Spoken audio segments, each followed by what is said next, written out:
Game number 3, everything's on the line. Winner will move on to the semifinals. Really big breaking point in the money, as you get $50 for winning this, but each successive round after this is going to be over $100 added to your pocket. You get up to 110 total, and then if you win the semifinals, you get like another 140, and then it's another 170 if you win the finals.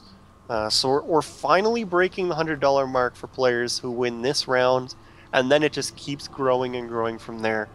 We have landed here on Metalopolis. We're on top of the skyscrapers. KiWiKaKi is the yellow Protoss at the 12 o'clock position.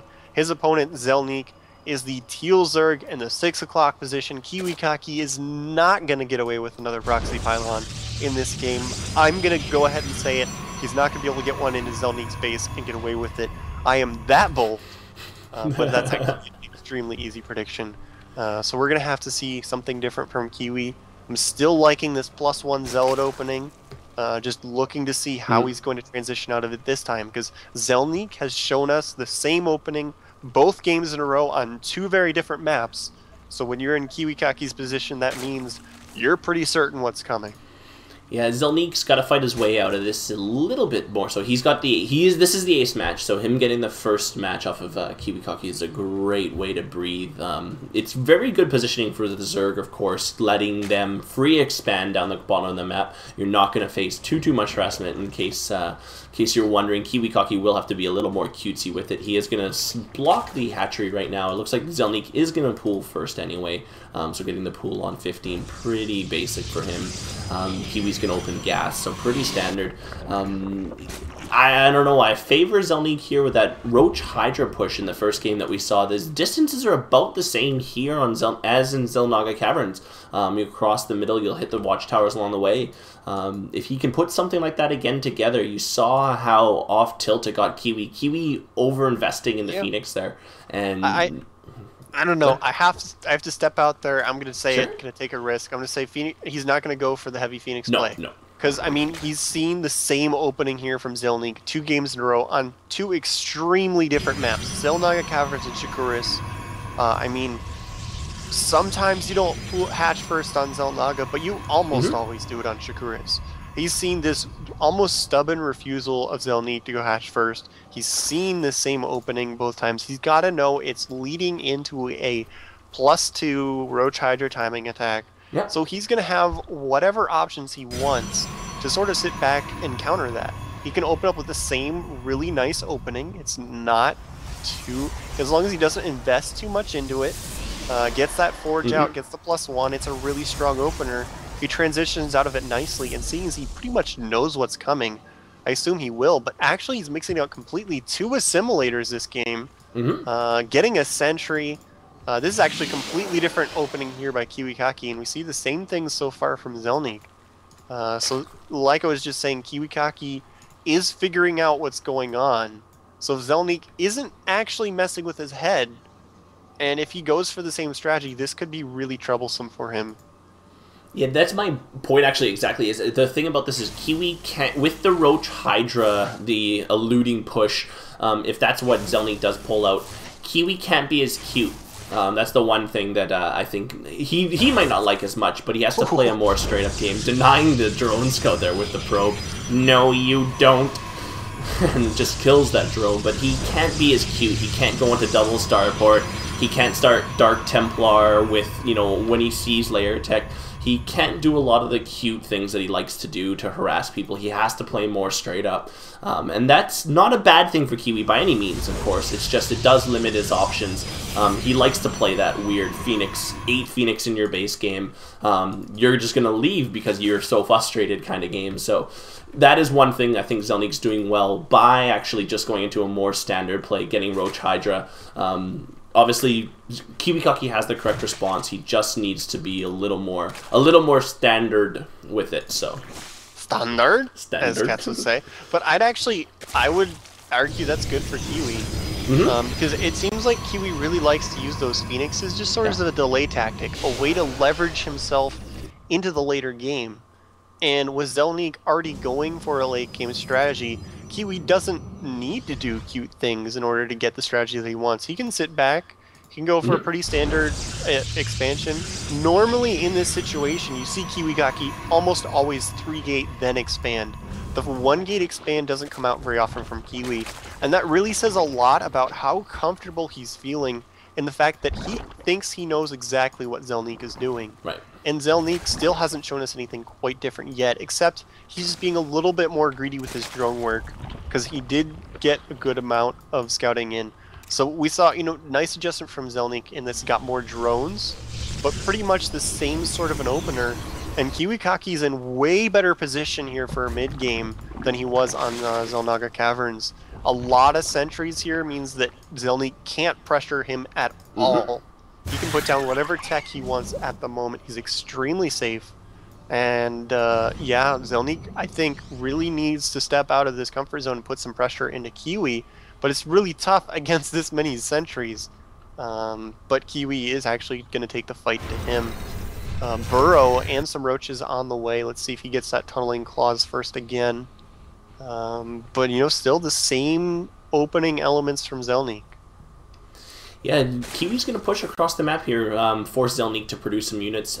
Burrow coming this time with the Glaio reconstitution, so getting the actual speed for the roaches. Walling off the ramp, actually, so it looks like Kiwi does want to harass here, but getting flanked by these Zerglings. I don't think he was really ready for that. Throwing down a couple of force fields, Roaches easily able to maneuver around them. 2, 4, 6, 7 force fields used with no actual kills, so really, really good counter there from Zelniq. As you mentioned, Zelniq has been able to free drone here, actually, for the first 8 minutes of the game. This is the first time he's actually had any semblance of an army on the map, so that's something that Kiwi has to be careful of. Keeping the harassment on the Zerg in the early phase, slowing down drone production, is something Kiwi's normally good at with things like Phoenix or weird +1 Zealot harassments with pylons on your high ground.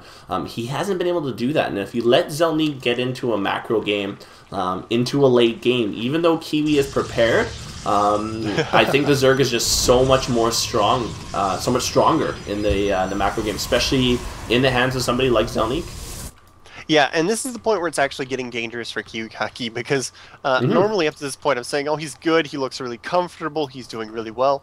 But Hydras are on the way, and he hasn't quite started into any really good thing like Colossus yet. He's kind of walking the line, he's playing it a little bit dangerously, going for this more of a macro-oriented build, really mixing up his style, which might be really confusing to Zelniq, because, I mean, if you're familiar with Kiwi, you are going to be expected to be poked and prodded constantly in the early game. So we'll have to see if this actually throws Zelniq or not. But if Zelniq isn't thrown off by this, once these Hydras pop out, he should realize, hey, I can attack. And if he does, that could be a little bit dangerous, as we do see Robotics Phase only just now starting. Hydra Den is finished. But he does opt to drop the Spire instead of dropping a lot of resources into an early Hydralisk harassment. So that will give KiWiKaKi the time to get out some Colossus. Zelniq probably just going to get some Corruptors out to support his Roach Hydra. But KiWiKaKi is actually insanely good at protecting his Colossus against Corruptors and Vikings. His micro in those situations are extremely good. So normally, where I'd be saying, oh, the Zerg's in a really good spot with Roach Hydra Corruptor, you have to really work to kill KiWiKaKi's Colossus. It is not easy, but Zelniq is going to push in on the third base over here. He is finally going to put some pressure here on KiWiKaKi. Exactly what he needs to be doing, in my opinion, because you can't let Kiwi be really comfortable in the early game. Burrow going off, but there's an observer here with the army. Secondary force fields keeping these roaches from moving out. This is a really nice engagement for Kiwi, getting a lot of free roach kills and cutting off the retreat path here from Zelniq. He's pretty much just going to have to go down swinging, but he didn't do a whole lot of damage in the process. Really great engagement for him. Means Zelniq can't drone, he has to replace all those roaches. Means the Hydras are going to be a little bit delayed because he can't make those until the roaches are out. And there's not going to be quite as many Corruptors. So with that battle right there, the momentum has swung pretty decently in KiWiKaKi's favor. Yeah, I feel like if Zelniq, he did use an Overseer. He didn't get a good look at the robotics facility. By the time the Overseer had gotten in there, the robotics bay just finishing up, and knowing that nothing was building from there and not seeing any Colossus out just yet might have been very advantageous for Zelniq. Would have signified a slightly earlier push, I think, on the main of Kiwi in a more open territory, rather than getting caught in that ramp there, as you saw. Zelniq not letting off, though, doing a great job. He's pushing up both lanes. Going to make sure that he keeps pressure on the main as well as this third expansion there from Kiwi. Zelniq has his fourth base up and saturated, so he's got a great macro game ahead of him. Being force fielded off there at the natural, but the units at the third though beat the Colossus. They are forced to pull back. You can see Corruptors not in production just yet, but upgrades definitely surging ahead for Zelniq. He will have the warping in at the 3 o'clock position that with four Zealots. Missed the pylon. Actually going straight for the hatchery. Yeah. Very interesting decision here by Kiwi. Oh, he will realize that his Zealots are misbehaving slightly and try and go straight for those drones now. He's actually going to get a decent amount before these get taken out by the Hydras and the Queen. Almost getting the Queen to health. Oof. So ridiculously close. He's not actually going to be able to finish it off. Just taking a couple more drones until that Zealot does go down. But there we go. Finally see a fleet beacon from KiWiKaKi. Saw that Stargate on the way. I was waiting to see when we were going to see the fleet beacon. Moving into the trademark mothership. I'm guessing it's going to be here. There it is. Oh, I missed. It's at the natural. I guessed at the wrong nexus, but he does have it on the way and is chrono boosting. Does he have Templar tech? No, he's actually just going to go for the Colossus standing outside of the Vortex instead of the Archon toilet. It's just as strong, with not quite as risky, as he won't be throwing away units to do it. Zelniq does have an infestation pit on the way, but interesting to see how he's going to use those infestors in this situation. We did see Cats try and do a Baneling toilet with a neural parasite and Banelings. Interesting. Didn't quite get it off, and he does have a Baneling nest on the way at the same time. So if that's actually what Zelniq is going for, that would be amazing to see if he can pull that off. But he's not researching neural parasites, so I don't think that we're actually going to see that, sadly. If a player could actually get that off in a real tournament-like situation, they would have to win some sort of an award. I'm sorry.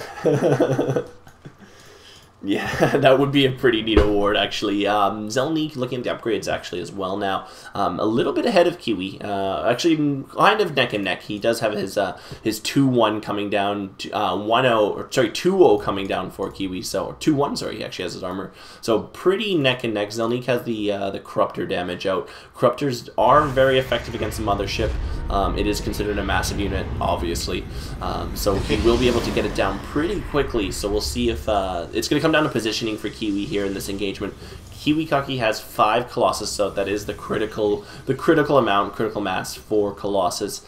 So it's going to be very important that Zelniq actually engages at a really good angle, possibly pulls back and tries to snipe that Mothership and then re-engage with the Corruptors. KiWiKaKi taking his 4th base though at the 9 o'clock expansion or main there, as he continues to kind of keep an eye on watchtowers.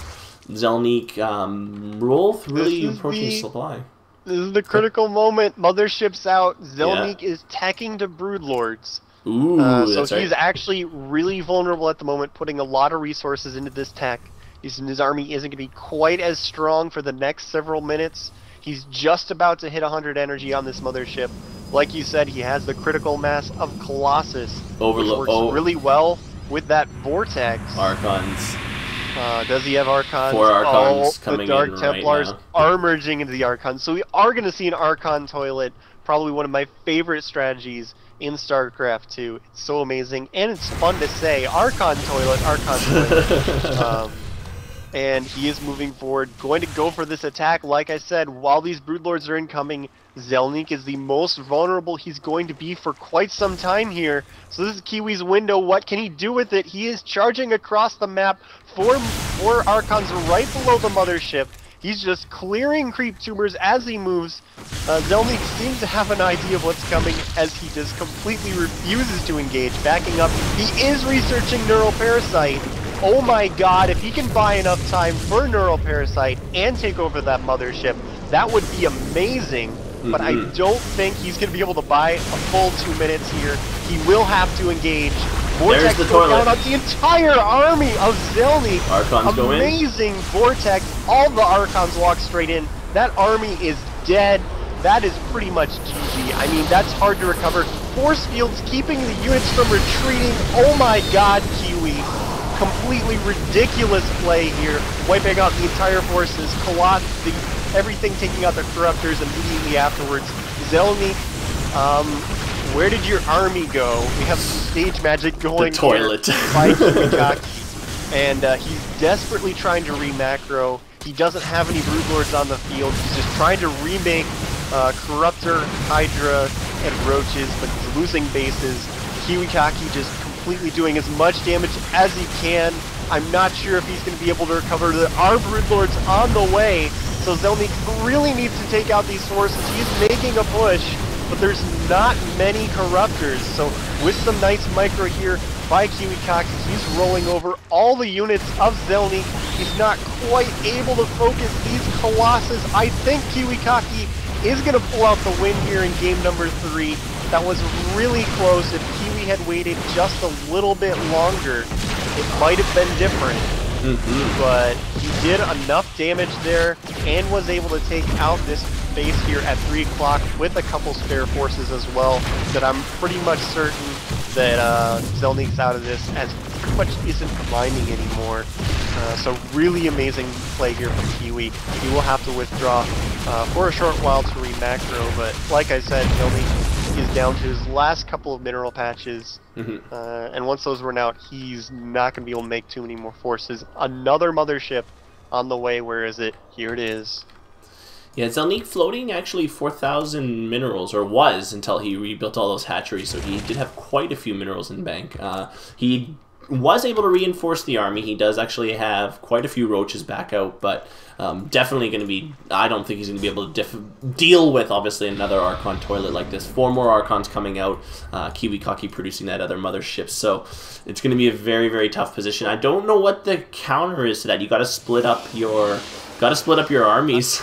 Seeing that coming, as soon as you see that mothership, your Hydros need to go one direction and your Roaches need to go the other direction, and just try to engage at a bigger spread. All of the units, unfortunately for Zelniq, were in one ball, and he wasn't able to actually do anything. That toilet just completely decimated him, and it's I don't know, that if you can't get split apart, you're just going to lose it right there, as we saw. And looks like a little bit of a drop here, actually, from Zelniq. He's going to force Kiwi back to his base, but Drop's not really going to find any actual targets. Not able to do any real damage. A few more Roaches loaded up, but he's not going to find much here, as mostly everything is mined out. There's no critical tech here preventing anything from Kiwi from reinforcing or anything like that. So Zelniq is looking at one more push coming through the middle.